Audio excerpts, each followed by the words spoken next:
안녕하세요. 아미랑의 김선만입니다. 42도의 기적 360을 오늘 치료. 지난번에 이어서 이번에는 또 세포 치료, 특히 NK 세포에 대해서 해드리도록 하겠습니다. 네. 그러면 내용이 좀 있어서 바로 시작하도록 하겠습니다. 네, 그럼 슬라이드 또 보면서 친근한 아미랑 한번 보여드렸습니다. 예, 지난번 댓글 뭐 길게 좋은 글 감사합니다. 여러 가지 있죠. 그래서 매일 하는 근거가 뭐냐? 외국에 이제 그런 문헌이 있느냐? 그 다음에 효과를 보려면 45도까지 가야 되는데 지금 현재 온열 치료 기준은 42도까지밖에 못 올라가는데 이게 효과가 있는 것이냐? 열충격 단백질에 대한 열내성을 어떻게 생각하느냐? 뭐 이런 식의 내용 같습니다. 한번 하나하나 보여드리도록 하겠습니다. 사실은 화학요법제도 그 자체가 해로운 영향을 줄 수 있습니다. 객관적 반응률이 20에서 30%밖에 안 됩니다. 결국 10명에 두세 명만 반응을 한다. 이렇게 돼 있고요. 오히려 보면 잘 보시면 화학요법 유도 골수계. 그래서 화학요법, 그러니까 항암제죠. 항암제 썼더니 오히려 면역 억제 환경을 만들어서 암에 더 나빠지더라. 이런 연구가 있습니다. 만약에 이런 하나의 근거가 있다, 하나의 논문이나 근거가 있다면 이 자체가 항암제를 쓰지 말아야 될 이유가 되지는 않거든요. 더더군다나 항암제는 독성도 심한데, 그죠? 뭐 이런 것입니다. 그러니까 우리가 어느 하나하나 단편적인 그 지식 갖고서 모든 게 안 된다. 이렇게 하면 안 된다는 걸 얘기 드립니다. 이렇게 하면 아무것도 못 하죠. 우리가 치료도. 다시 가겠습니다. 이 환자가 그 언제냐면 2022년이죠.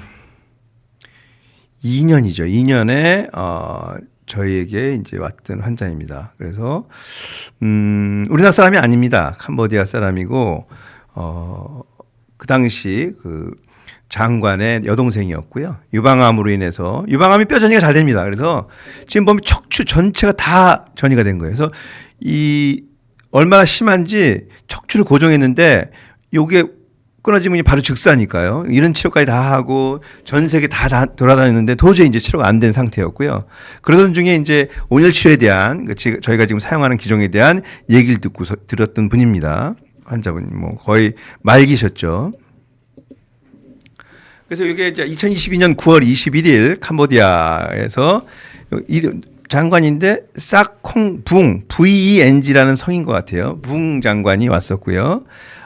실제로는 이제 이런 거였지만, 내심적으로는 본인의 이제 그 딸에 대한 여동생 치료도 이걸 통해서 이제 같이 하고 싶지 않아 생각됩니다. 이 환자입니다. 지금 보면은 이제 왼쪽이 치료 전이고요. 오른쪽이 치료 후인데 왼쪽에 보면은 이제 뼈밖에 안 남았어요. 이게 돌아 눕기도 너무 힘들었어요. 보면 배 복수도 많이 찼고요. 근육 다 말라서 악액질이 있었고요. 요 마스크 쓰고 도잘되는 분이 이제 대표고, 요 뒤에 있는 사람은 한국 사람이 아니고요. 이 분의 외국 유학 갔던 아들이에요. 아들이 이제 옆에 있는 거고, 보면은 이제 좀 돈이 있는 집 같은데 왜 농막했느냐. 그러니까 이제 죽을 때 된 것 같으니까 여기다 갖다 놓은 거예요. 갖다 놓고 치료를 이제 하는 거고. 그래서 갔는데, 우리가 그때 같이 의료진이 같이 썼어요. 저희 그 동료들이. 근데, 이분 볼 때는 오늘 내일이다. 이분 돌아가시 전에 우리 가야 되겠다. 이제 이런 정도까지. 예, 그럼에도 불구하고 이제 아들한테 그냥 어차피 이제 과거에 저희가 케이스 중에 온열 치료기 갖고서 어떤 선생님이 아주 많이 오랫동안 매일 했더니 좀 좋아진 경우가 있습니다라는 어떤 얘기를 들은 적이 있었던 거예요. 이 대표가. 그래서 어차피 돌아가실 것 같으니까 이 아들한테 그런 거예요. 그러면 매일 2시간씩 2번 하세요. 그리고 왔대요. 그냥 왔어요. 왔는데 그리고 나서 이제 한 달 후입니다. 이분이, 오른쪽에 있는 분이 살도 좀 오르고, 이제 미소도 지으면서, 이제 사진을 보내온 거예요. 그래서 너무 이제, 어떻게 치료했는지 진짜 그대로 했대요. 매일 2시간씩 2번, 4시간을 한 달 동안 한 거예요. 한 달 동안. 아까 그 뼈전이 된 분인데.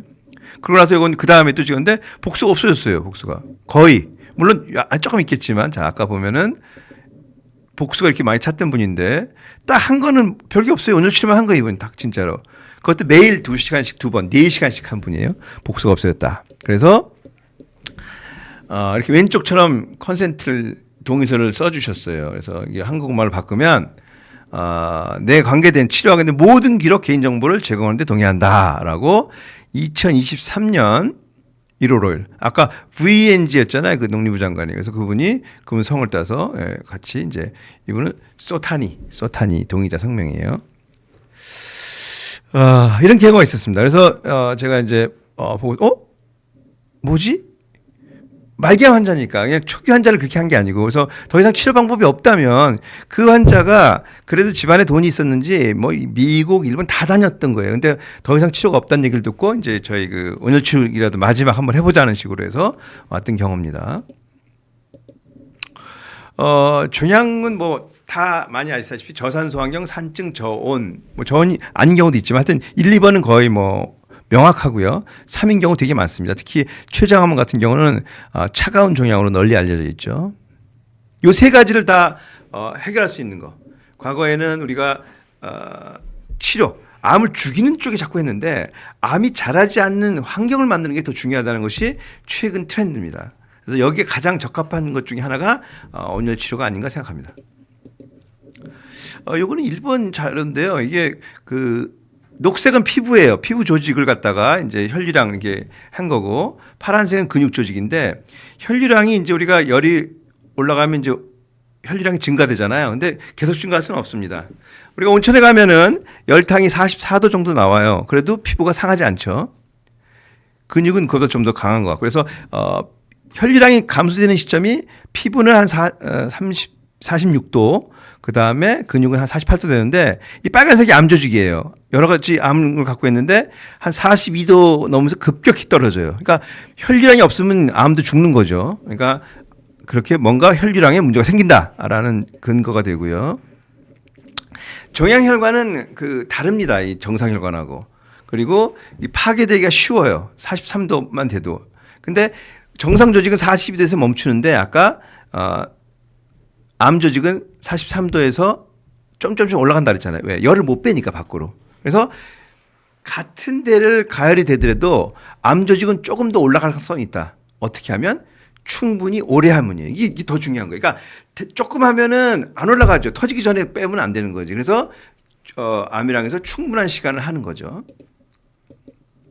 그래서 42도. 그러니까 정상 조직을 42도 유지하면 건강한 조직은 혈관 확장을 통해서 열을 다 빼버려요. 근데 암 조직은 몇 도까지 올라갈지 몰라요. 뭐 한 42, 42.5, 43. 근데 연구에 의하면 42.5도만 되면 30분이 지나면 암 세포는 기하급수로 죽었다는 그런 논문이 있고요. 그 다음에 혈관 같은 경우는 파괴되기 때문에 그래서 더 취약해지고 붕괴로 인해서 이제 암 세포가 죽을 것이다. 죽었으니까 좋아졌으니까 그렇게 얘기를 하는 거죠. 저는 환자의 그런 경험을 통해서 실제로 많은 도움을 받고 있습니다. 췌장암 같은 경우는 제가 뭐 사기가 3%라면 저는 2배는 더 효과가 있다고 보고 있습니다. 암이랑에서 하면. 근데 그걸 증명을 해야 되니까 앞으로 이제 증명을 할 텐데 제가 뭐 개인병을 하면서 당장 증명할 수는 없고요. 그럼에도 불구하고 굉장히 많은 경우들 간에 전이됐던 게 없어져서 수술하거나 또는 혈관에 붙었던 게 떨어져서 중입자 치료하신 분들도 있고요. 다양한 그런 케이스를 경험합니다. 그런 분들의 대부분은 처음부터 이렇게 집중 치료를 했던 것이죠. 70세 남자입니다. 제가 많이 그때 그 즈음에 제가 이제 보고서 이제 한 것이 진단을 받았는데 그 여자 환자를 봤는데 그러고 나서 진단이 이렇게 받았지만 그 여자 환자가 좋아졌다는 것을 9월 말인가 10월 초에 들었어요. 근데 이분은 제 지인의 아버님이셨어요. 그래서 이 아버님이 그 대학병원에 갔는데 병원에서 두 군데 다 치료하면 한 10개월 정도 하고 평균 치료 안 하면 6개월도 못 산다는 얘기를 들은 거예요. 그러니까 이분이 나 여태까지 한 거 많어. 그냥 이대로 편하게 안 아프기만 해줘. 이렇게 되니까 이 보호자가 이제 너무 답답하고 힘들어서 저한테 찾아왔습니다. 그래서 제가 이제 그러면 내가 경험이 있으니까 그런 경우가 있었다. 그러면 아버님 한번 해보실래요? 어차피 아무것도 안 하신다니까. 뭐 이거는 누워 계시면서 따뜻하게만 하면 되니까 좀 누워 있는 게 힘들 수는 있지만 그래서 실제로 2개월 동안 했습니다. 매일 4시간씩, 2시간씩 2번. 잘 보이시지 않을 수도 있는데 이쪽에 보면 한 9cm 정도의 암 병변이 보입니다. 과거에 15년 전에 수술했던 거고요. 여기도 있죠. 암 병변이 보입니다. 치료하기 전이에요. 치료하고 나서 60분 하고 주변에 암 조직이 물론 좀 있을 수 있지만 눈에 보이는 건 안 보여요. 지금 2달 만에 여기도 안 보이죠. 예. 그래서 굉장히 이제 사주찌시고 처음에 잘 힘들어하시고 그랬는데 굉장히 오랜 기간 동안 생존하셨습니다. 그래서 여행도 다니시고 하고 싶은 거 다 하시고 막 가서 닭도 치시고 막 그러셨어요. 원래 재력가신데 또 닭 같은 거 좀 치고 강화돼서 거기도 저도 놀러 가고 그랬습니다. 덕분에.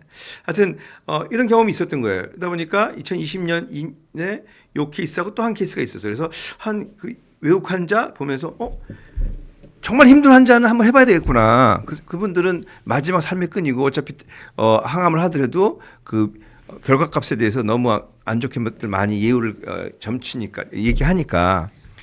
근데 4시간 하려면 온열 치료기 한 대 갖고는 뭐 2명, 3명밖에 못 하잖아요. 그래서 제가 20대를 놓고서 2023년에 오픈합니다.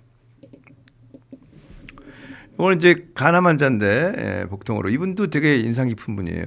너무 커요. 간에 다 퍼졌어요. 퍼졌는데 항암 한 번 딱 받고 2024년에 더 못 받은 거예요. 그래서 이제 주치의가 이제 그랬죠.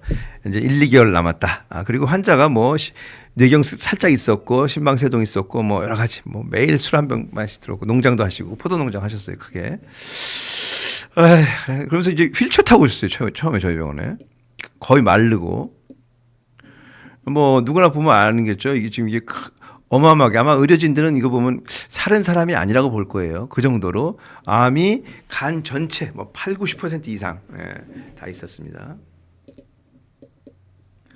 뭐 빈혈도 있고 간 수치도 올라갔고 무엇보다도 조양피시자가 이게 정상이 7까지인데 25,445였어요. 그래서 휠체어로 오셨는데 어떡하지? 근데 환자 보호자분이 해달라 그래가지고 알겠다고 얘기는 했는데 뭐 휠체어로 깡깡 악액질에다가 어마어마했죠. 보면은 이제 이게 약간 휠체어에서 일어난 정도였을 때예요. 이거보다 더 말랐어요. 그래서 이게 뭐 이걸 악액질이라 그래서 근육이 다 말라버리고 이분이 원래 과거에 테니스 대학 때까지인가 고등학교 테니스 선수였대요. 풍치가 되게 좋으신 분이었는데 근데 간 쪽은 이게 간이 커진 거예요. 우리가 간이 커졌다 그러는데 그런 얘기 함부로 하면 안 돼요. 암 환자들이 커지기 때문에 이 간이 이만큼 커져 있는 거예요. 지금 가운데 쪽에 보면. 그리고 악액질이 있었어요. 역시 마찬가지로 집중 치료했는데 이렇게 살이 쪘어요. 나중에 농사도 지셨어요. 한동안. 그러다가 이제 꽤 오랜 기간 사시다가 간 파열로 그냥 그날 돌아가신 거지. 그러니까 그 전날까지도 활동을 다 하시고 멀쩡하게. 근데 간 파열된 거는 잘 모르겠어요. 워낙 암이 컸기 때문에 그게 낫는 과정에 어디 약한 데가 터져서 되지 않나 했는데 어머님도 너무 감사해 하더라고요. 저한테. 그 삶의 질을 한두 달밖에 못 살고 휠체어에 왔던 사람을 다시 희망의 끈을 주고 이분이 농사까지 지게 해주고 걸어서 다닐 수 있게 해주고 사망 직전에 이제 딱 돌아가신 거에 대해서 너무 감사하다고 얘기를 했습니다. 요거는 이제 24년에 저희가 국제암 컨퍼런스 할 때 석학들하고 TV에 나왔던 자료고요. 그 당시에 이제 많은 분들, 김희신 박사님도 그때 계셨었고, 최율봉 교수님이 이제 위쪽 왼쪽 분이 온열의학회 학회장, 방사선 종양학과 전문이시고요. 요 가운데 있는 분이 나그라지 박사예요. 이분이 인도 온열암의 갓파더. 예. 그분이 이제 제 치료를 인정을 했다는 게 저는 너무 감사하죠. 그래서 여러분들이 이제 같이 온열 치료 갖고서 이제 얘기를 나눴습니다. 제가 이제 하는 거고요. 이때 아미랑 의원이었죠. 그래서 어떤 방식으로 된다 쭉 설명을 외국 의사들 앞에서 했고요. 그거 했더니 그 다음 날 외국 의사들이 관계자들이 저한테 찾아오는 거예요. 그래서 여기는 말레이시아 쪽 사람들이 찾아왔었고. 켄지라고 왼쪽에서 두 번째 이분은 제 팬이에요. 뭐 할 때마다 저한테 물어봐요. 영어도 잘 못하는데 나. 그래서 하여튼 서면으로 왔다 갔다 하면서 AI로 돌려서 이제 얘기 나누고 있고요.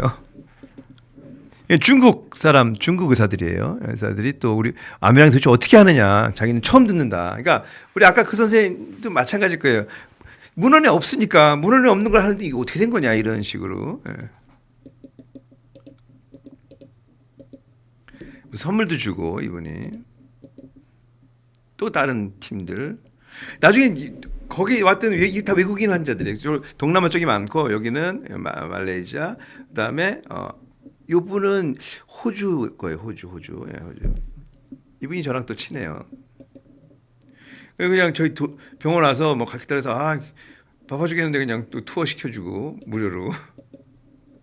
그러고 나서 이제 25년, 그러니까 이때 24년에 왔었는데 그러고 나서 닥터 그 아까 그 사람이 타우픽이라는 사람이 호주에서 저한테 환자도 보냈었어요. 환자도 보냈는데 자기가 호주에서 제일 많이 하는 제일 잘하는데 잘 모르겠다는 거야. 그래서 더 배우고 싶다 그래서 23일 날 왔다 갔어요. 작년 23일. 이 사람이에요. 왼쪽에 제 왼쪽에 있는 사람. 그리고 저 아마키 같은 데 많이 발표했어요 이걸. 근데 아마 아까 그 선생님은 학회에서 제 강의를 못 들으신 것 같아. 그래서 거기 보면 그런 이런 내용들이 나와요. 왜 그런 단순히 그런 문제가 아니라는 것을. 그러니까 열내성이라는 게 있는데 열충의 단백질이 세포 안에 있을 때는 그렇지만 세포 밖으로 튀어나오면 완전 반대 역할을 해요. 거꾸로. 그러니까 그래서 충분한 시간을 확 해서 터트려 버려야 돼. 죽여야 돼. 그러면은 그 자체가 면역어선을 발달해서 우리 면역에 가서 죽게 하는 그런 작동을 하기 때문에 이 열충인 단백질은 세포 안에 있을 때와 세포 안에 숨는 게 아니고요. 세포 안에 있을 때와 세포 밖으로 나왔을 때는 완전히 다르다라는 것을 좀 이해해 주셨으면 좋겠어요. 올해도 이제 뭐 올해 한 중간에 했는데 대한임상암대사학회에서 제가 2월 8일 날 고주파 온유람 원리 이런 궁금한 분들이 많더라고요. 그래서 하여튼 했는데 뭐 질문들이 없더라고요. 왜 그러신지. 질문 다 하라 그랬는데 둘 중에 하나죠. 이제 제가 이해를 못 시켰거나 강의가 너무 완벽했거나. 오늘은 이제 세포 치료 두 번째 NK 세포에 대해서 하겠습니다. NK 세포. NK 세포는 면역원성이 없어요. 동종도 가능해요. 다른 사람 것도 가능해요. 원래 선천 면역 세포고요. 비정세를 빠르게 인식하고, 그러니까 어떤 명령 없이 죽이는 거예요. 미리 그냥 그 자기 프로그램대로 이런 상태가 들어오면. 그래서 NK 세포가 죽이는 게 두 가지 종류만 죽여요. 두 가지. 하나는 바이러스에 감염된 세포를 제거를 하고요. 두 번째는 암 세포를 제거해요. 그러니까 외부 공격이 가장 심각한 거 우리가 코로나나 뭐 독감 때 봤듯이 바이러스, 그다음에 그 내부적인 반란군 암 세포를 죽인다. 수명은 한 2주일 정도, 일주일이 반감기고 턴오버가 되는데 암 환자는 조금 떨어져 있고요. 이런 반감기들이. 왜냐하면 아무래도 군대가 소모가 되니까 암세포랑 싸우느라고. 그리고 항암제하면 더 떨어져요. 그래서 그 수명이 짧아져요. 이렇게 뭐 이건 중간쯤에 있다. 굉장히 중요한 세포다. 그래서 일단은 구멍을 내버려요. 암세포를. 그리고 거기다가 녹이는 효소를 줘서 죽인다. 그 다음에 암세포가 스스로 죽어버리게 만드는 그런 과정을 활성화시키기도 하고 또 이제 항체를 두어서 다른 이제 역할도 하는데 어찌됐거나 암세포를 죽인다. 그냥 여러 가지 이제 그래서 구멍 내서 죽이고 있죠. 여러 가지 이제 세포들이 있다는 것이고요. NK 세포에는 종류가 이제 여러 종류가 있습니다. 그래서 자가라는 것은 내 거, 동종은 다른 사람 거, 그 다음에 뭔가 이제 변형된 거. 지금 현재까지는 이제 자가 동종 이 정도로 이제 사용하고 있고요. 과거에는 자가도 좀 썼는데 최근 경향은 자가 NK는 아까 얘기 드렸지만 성능이 떨어져요. 그래서 성능이 떨어진 걸 밖으로 빼서 다시 배양해서 준다는 것이 의미가 있냐 이런 주장들이 많고 실제로 이제 그래서 조금 더 성능이 좋은 슈퍼 NK라는 개념도 쓰기도 하는데 하여튼 성능이 좋은 NK 세포를 이제 다른 사람 거를 확인을 해서 그걸 배양해서 순도 있게 여기서 또 순도가 중요해요. 이게 다른 세포가 섞이면 조금 부작용이 생길 수가 있는데 순도가 높아지면 부작용이 거의 없습니다. 동종이래도 남의 거라도. 그러니까 건강한 다른 사람 걸 준다. 그 대신에 건강한 다른 사람 걸 주면 또 그거에 대한 수명이 좀 짧아요. 그래서 이거 잘 맞춰서 해야 돼요. 2주 정도 텀으로 하는데 동종일 경우에 수술하고 나서 일주일마다도 할 수도 있습니다. 그래서 뭐 혈액에서도 있고 제디얼 뭐 여러 가지 방법이 있고요. 어찌됐거나 밖으로 빼내서 활성화시키는데 필요하면 조작을 가하기도 하고요. 하고 그 다음에 중요한 것은 이 순도 있게 분리하는 거. 두 번째 또 제대로 된 NK 세포를 하는 거. 환자 거 빼고 동종일 경우에는 공여자가 있는 경우에는 그거를 성능이 다 달라요. 나이가 젊다고 NK 세포 성능이 좋은 게 아니에요. 이것도 참 팁인데 20대보다 40대가 더 40 정도 나이 때가 NK 세포가 더 성능이 좋더라라는 그런 연구도 있습니다.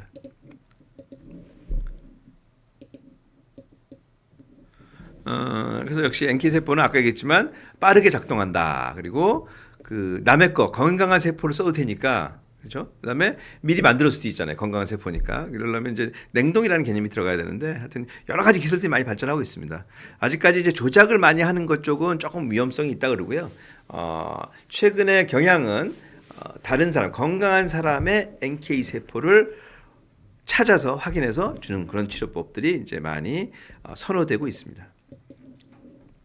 아까 했지만 자가 내 거냐 남의 거냐. 근데 암 환자의 경우에는 뭐 글쎄 내 거 특히 항암을 오래 한 사람 본인 거는 의미가 저는 별로 없지 않나. 품질이 떨어진다는 거 보는 거고요.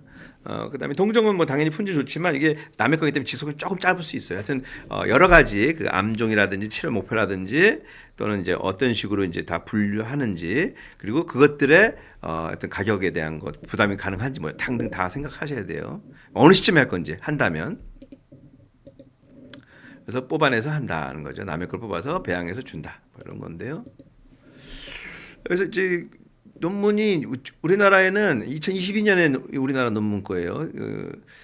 두 군데 세브란스 병원에서 이제 신촌 세브란스하고 강남 세브란스 병원에서 연구를 했는데 뭐 명수는 많지 않지만 임상 2A, 임상이 1상, 2상, 3상 뭐 있는데요. 동종 NK 세포를 갖다가 그 면역 세포 치료제, 면역 관문 억제제죠. 키트루다예요. 펜브로즈마브 키트루다와 했더니 안전성이 있었고 효능이 있었다. 그때 29케이스가 그럴 텐데 5명이 부분 반응이 있었어요. 거의 이제 치료 방법이 없던 사람이었는데 18번 이제 맞았고요. 그 프로토콜대로. 그리고 나서 3명은 완전 간화됐어요. 더 맞고. 이게 어마어마한 거죠. 3명이 완전 간화가 됐다는 것은. 근데 그러면 다른 사람들도 다를 것이냐? 꼭 그렇지는 않아요. 이제 계속 연구가 필요하죠. 이건 좀 좋았던 케이스를 보여준 것 같습니다. 처음 했고 3사이클, 6사이클, 9사이클 이후에 좀 더 했는데 이번은 관해된 케이스로 보여집니다.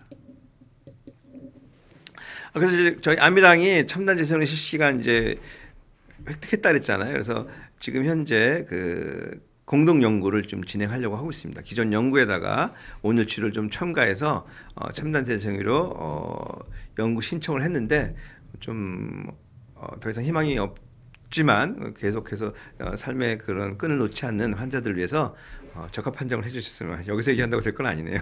해주셨으면 좋겠다는 생각이 듭니다. 그래서 이제 아미랑의 생각은 역시 마찬가지로 모든 세포 치료제가 모든 환자한테 다 적합하지는 않습니다. 그렇기 때문에 환자별로, 계기별로 여러 가지 상황들 그리고 어느 시점에 할 건지 또 비용 부담이 가능한지 등등등을 얘기를 하셔야 되지 않나 하는 생각을 합니다. 그래서 그런 부분들에 대해서 궁금하시면 이제 제가 이민설도 좀 하고 그다음에 NK 세포도 치료 목적 사용 승인도 지금 하려고 하고 있거든요. 그래서 지금 이제 시작이니까. 그리고 만약에 임상으로 허가를 받으면 거기 임상에 들어오신 분들은 무료죠. 예, 근데 들어올 수 있는 그런 자격이 좀 까다로워요. 하여튼 어찌됐거나 가을을 목표로 해서 임상 신청을 해보려고 노력하고 있습니다. 또 긴 시간 했네요. 또 질문 하나 받고 끝내도록 하겠습니다. 안녕하세요, 원장님. 뼈전이가 있을 때 관절약인 MSM 복용해야 한다고 하는데 어떤 효과가 있는지 궁금합니다. 그리고 방사선 치료 끝난 지 3개월이 넘었는데도 고압산소 치료 도움 될까요? 일단 고압산소 치료는 기간의 문제가 아니고 부작용이 문제거든요. 그래서 방사선 치료 부작용이 있다면 특히나 이제 출혈성 방광염, 뭐 장염 등등 굉장히 효과가 너무 좋습니다. 제가 이제 계속 이런 환자들이 많이 오고 있거든요. 저희가 이제 전문적으로 하다 보니까 굉장히 효과가 좋기 때문에 했으면 좋겠다는 생각을 하고요. 단순히 기간 때문에 할 필요는 없습니다. 또 이제 다른 제가 쪽으로 생각하는 거는 역시 마찬가지로 다른 치료가 더 이상 없을 때는 치료 목적으로 제가 한번 고압산소를 좀 또 적극적으로 집중으로 한번 해볼까 하는 생각이 있습니다. 자, 프로토콜이 있는데 하여튼 너무 이것저것 하면 또 안 되니까 보면서 일단 방사선 치료는 부작용일 때 쓰는 거다. 무조건 하는 건 아니다라는 것을 보여줄 수가 있습니다. 대개는 부작용이 다 있으시더라고요. 뼈전이 있어요. 관절약.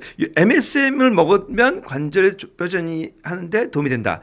요거는 조금 이렇게 바로 보시는 건 위험합니다. 남 얘기 유튜브에 떠도는 얘기라든지 주변 얘기만 듣는 건 좀 아닌 것 같고요. 제가 요거는 한번 자세히 그 문헌적인 고찰을 하고 다음 주에 자세히 얘기 드리도록 하겠습니다. 네, 지금까지 아미랑의 김선만이었습니다.